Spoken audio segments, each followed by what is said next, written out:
And a bill that would help Kentucky domestic violence victims will also be getting a lot of attention during this General Assembly. If passed, it would include the use of GPS tracking devices for those who've had a protective order filed against them. Our Janet Kim shows us how the technology would work. Debbie Riddle's sister was killed several years ago by a stalker. There's so much work that needs to be done for me to see, because I know for my sister 7 years ago there was no help for her. Today, Riddle shares her experiences as lawmakers kicked off Stalking Awareness Month. I want to start by saying that I was a stalking victim when I was in college. The rally comes as lawmakers discuss high-profile bills like Amanda's bill, aimed at tackling issues associated with stalking and domestic violence. It's named after Amanda Ross, allegedly killed by a former lawmaker himself, Steve Nunn, who she had an emergency protective order against. The proposed legislation includes the use of protections such as GPS monitoring devices. It's basically a deterrent.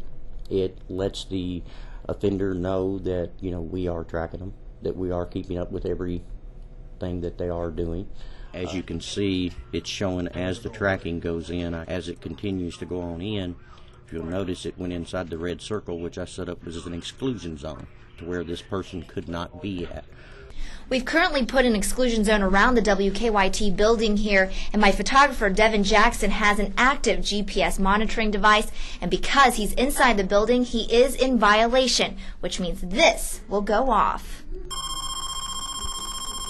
Every state that has this right now in domestic violence cases, they have not yet to date had anyone that's been murdered while on GPS tracking.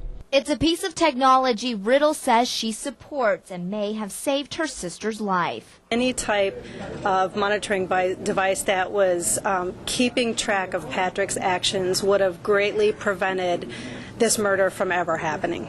Janet Kim, WKYT 27 News First. Well, currently the device would cost someone about $14 a day. Of course, that's an argument against the technology, but supporters say the cost would go down as more people are added to the system.